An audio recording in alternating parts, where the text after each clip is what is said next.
Olá, pessoal, tudo bem? As pessoas às vezes querem saber e aprender a como elas podem fazer para memorizar vários textos bíblicos, para que elas possam refutar ideias erradas, mas não só isso, para também explicar ideias corretas. Eu confesso que eu não sou a pessoa mais indicada para explicar isso, porque eu também tenho dificuldades em memorizar textos bíblicos. Assim, o que eu faço? Eu procuro ter comigo uma anotação de textos bíblicos por tópicos e eu ensaio em voz alta todos os argumentos que eu usaria com aqueles textos bíblicos. E assim também eu levanto possíveis objeções e vou argumentando comigo mesmo. Essa é uma técnica simples que eu faço e para mim tem me ajudado bastante.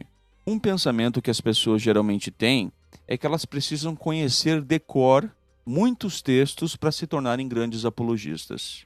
Mas na verdade eu não penso assim. Eu acho que com apenas um texto bem usado e um texto bom, muito bem aplicado, a gente pode fazer milagre, por assim dizer. Com um texto, se a gente conhecer todas as implicações dele e saber expandir o raciocínio em cima desse texto, a gente não precisa saber de muitos. E eu gostaria aqui de mostrar um único texto, que é um texto bem especial. E por que ele é especial? Porque ele é um texto muito fácil de memorizar e não apenas isso. Ele é um texto de conhecimento geral das pessoas com quem nós conversamos. Independente da religião que a pessoa pertença, esse texto geralmente ele é conhecido por todas as religiões e todas as pessoas no nosso território, pelo menos no Brasil. É o texto de João 3,16. Porque Deus amou tanto o mundo que deu o seu Filho unigênito, para que todo aquele que nele exercer fé não seja destruído, mas tenha vida eterna. Primeiro eu gostaria de mostrar como esse texto pode ser usado para a gente refutar a crença trinitária e explicar quem é Jesus. Aqui diz que Deus enviou seu Filho unigênito. O texto não diz que Deus amou o mundo e veio à Terra, mas que ele amou o mundo e por isso ele deu o Filho dele. Então note que Jesus é Filho de Deus, não filho do Pai, mas filho de Deus. Então aquele de quem Jesus é filho é plenamente Deus. Então qualquer acréscimo que eu faça à deidade de quem Jesus é filho, eu estou acrescentando deuses a Deus. Por isso que a Trindade é politeísmo. É um politeísmo disfarçado. Então, eu não posso acrescentar pessoas a Deus sem que isso, de certa forma, altere a essência do Criador. É como você dizer que você acrescentou um lado a um quadrado e ainda teve o mesmo quadrado. Não dá certo. Se você acrescenta lados a uma figura geométrica, ela não é mais a mesma figura geométrica que era antes de você acrescentar o lado. Então note, se aquele de quem Jesus é filho é plenamente Deus, e eu acrescento o Filho a ele, então eu já tenho algo mais do que o Deus Supremo. Outro argumento que a gente pode usar aqui é raciocinar em cima do significado do termo filho. O próprio termo filho já traz em si a ideia de uma separação entre pai e filho. Se Jesus quisesse dizer que ele é o mesmo ser, o mesmo Deus que o Pai, então ele não diria eu sou o filho de Deus. Isso não faz sentido. Mesmo que ele dissesse eu sou o irmão gêmeo de Deus e não filho de Deus, ele ainda assim se colocaria como separado de Deus, ou seja, outro Deus igual a Deus, ou outro ser igual a Deus. E ainda assim ele seria outro ser e não o mesmo ser do qual ele seria supostamente irmão gêmeo nessa hipótese. Mas não, veja, filho de Deus, eu sou filho. O filho é sempre posterior ao pai. Então você só precisa saber desse texto. Sabendo esse texto e sabendo como argumentar com ele, é tudo que você precisa. E agora você só precisa pensar nas possíveis respostas. Talvez alguém diga: ah, mas Jesus, sendo filho de Deus, ele é igual a Deus. Talvez até a pessoa use João capítulo 5, versículo 19, que diz assim: chamava a Deus e seu próprio Pai, fazendo-se igual a Deus. E aí talvez a pessoa argumente: olha, Jesus se fazia igual a Deus. Os judeus entendiam que por ele ser filho de Deus, ele era igual a Deus. Mas esse argumento é muito fácil de ser rebatido. Então você só precisa mostrar que, caso a acusação dos judeus seja verídica e Jesus realmente se fazia igual a Deus, então Jesus não é Deus. Por quê? Porque se Jesus é igual a Deus, ele é um outro ser igual a Deus. Eu não posso ser igual a mim mesmo.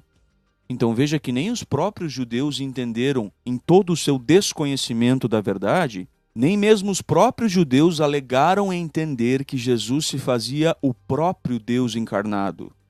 Não, mas na acusação falsa que eles fizeram contra Jesus, uma acusação sem base nenhuma, né? Eles afirmaram que Jesus se fazia igual a Deus. Note, igual a Deus, não o próprio Deus encarnado. Não foi essa a acusação dos judeus. E se o trinitário disser, ou o unicista disser, que Jesus é igual a Deus, então ele está apoiando o biteísmo. Pois se Jesus é igual a Deus, então ele é outro Deus igual a Deus. Ele não é o próprio Deus do qual ele é igual, ou a quem ele é igual. A ideia de ser igual a Deus indica biteísmo, a ideia de dois seres onipotentes. Então, nem a doutrina da Trindade ensina que Jesus é igual a Deus. Na doutrina da Trindade, Deus é Pai, Filho e Espírito Santo. Portanto, dizer que Jesus é igual a Deus não faz nem sentido na doutrina trinitária, porque isso implica em biteísmo, dois deuses. Então veja quantos raciocínios você pode tirar de apenas um texto. Você não precisa saber de inúmeros textos, apenas saiba um e conheça a crença que você está refutando. É muito simples. Veja como é que a gente pode usar João 3,16 para refutar a crença no inferno de fogo. Olha ali, ó, o mesmo texto de antes, apenas um texto. Porque Deus amou tanto o mundo que deu o seu Filho unigênito para que todo aquele que nele exercer fé não seja destruído ou não pereça, segundo diz Almeida, mas tenha vida eterna. Então note que a fé em Jesus ela é contrastada com a destruição. Ou seja, se você acredita em Jesus, você tem vida eterna. O que é vida eterna? Vida eterna é viver para sempre, seja no inferno, seja num paraíso ou qualquer lugar que as pessoas creiam. Mas ambas as vidas são eternas ou intermináveis. Seja um tormento eterno, a pessoa tem que estar viva para ser atormentada, né? Em algum lugar, ou pelo menos consciente, ela tem que estar consciente. Consciência é a vida, penso, logo existo. Então a pessoa tem que existir conscientemente para ser torturada e eternamente para ter um tormento eterno. Isso é uma vida eterna ruim. No entanto, o contraste é feito entre a destruição e a vida eterna. Então, a fé em Jesus proporciona a vida eterna e você não ter fé em Jesus proporciona em perecer, em destruição, aniquilamento. Então, note que o escritor não disse que a ausência de fé em Jesus leva ao tormento eterno, ou a vida eterna em tormento. Ele não disse aqui, ó, para que todo aquele que nele exercer fé não seja eternamente atormentado. Mas ele disse, para aquele que nele exercer fé não seja destruído ou não pereça. E isso está sendo contrastado com a vida eterna. Esse contraste ele só faz sentido entre aniquilamento e eternidade. Não faz sentido entre eternidade e eternidade. Eternidade boa e eternidade ruim. Esse é um dos textos mais claros para provar que a vida eterna é um dom dado por Deus e não uma punição dada aos maus. A eternidade não é dada aos que rejeitam Jesus. A eternidade é dada aos que aceitam Jesus, não aos que o rejeitam. Não sendo dada a esperança de vida eterna àqueles que rejeitam Jesus, então eles não podem estar vivos eternamente para serem atormentados eternamente. Assim, tudo que lhes resta é a morte eterna, a destruição eterna, cessar de existir. Ou seja, eles voltam ao lugar que eles estavam antes de existir, ou seja, ao estado de inexistência. E tudo isso a gente pode deduzir com base em um único texto. É claro que existem outros textos para complementar essa ideia, mas você só precisa saber desse. Sabendo esse e sabendo como usá-lo, como manuseá-lo, é tudo que você precisa para fazer uma boa palestra com alguém explicando verdades tão interessantes e tão essenciais quanto a fé em Jesus Cristo, que proporciona vida eterna, viver para sempre. Essa era uma coisa que eu queria compartilhar com vocês. Fiquem em paz, um grande abraço a todos e que Jeová continue nos abençoando e nos protegendo.